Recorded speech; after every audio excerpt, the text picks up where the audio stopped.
L'histoire de Nedia et du terrible sultan. Il était une fois, dans le lointain pays, du côté où le soleil se lève, une jeune princesse dont le prénom était Nedia. Elle vivait dans le palais de son père, un sultan que tout le monde aimait. Mais un jour, un terrible sultan avec une barbe blanche longue de 1 mètre arriva et prit le pouvoir. Il enferma le père de la jeune princesse qui décida d'épouser.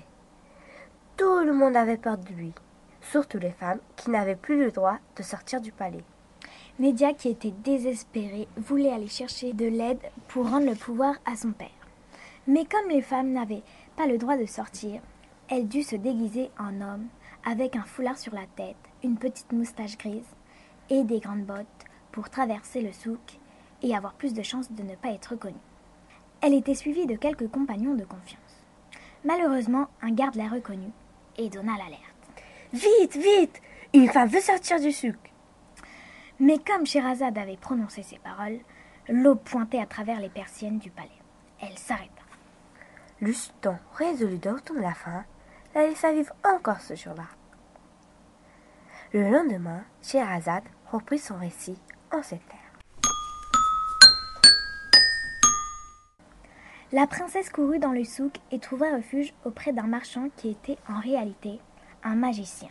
Celui-ci lui donna un tapis volant et lui dit « Quant à ce tapis, tu pourras voler jusqu'au ciel et là, tu trouveras un gigantesque serpent et tu lui demanderas de l'aide. » Le tapis commença à voler de plus en plus haut vers le ciel.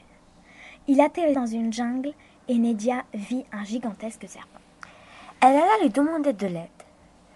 Avec l'aide du serpent, elle réussit à combattre toute l'armée du terrible sultan. Elle libéra son père. Le père de Nedia règne de nouveau avec bienveillance. Quant à la princesse, elle se maria avec le fils du magicien.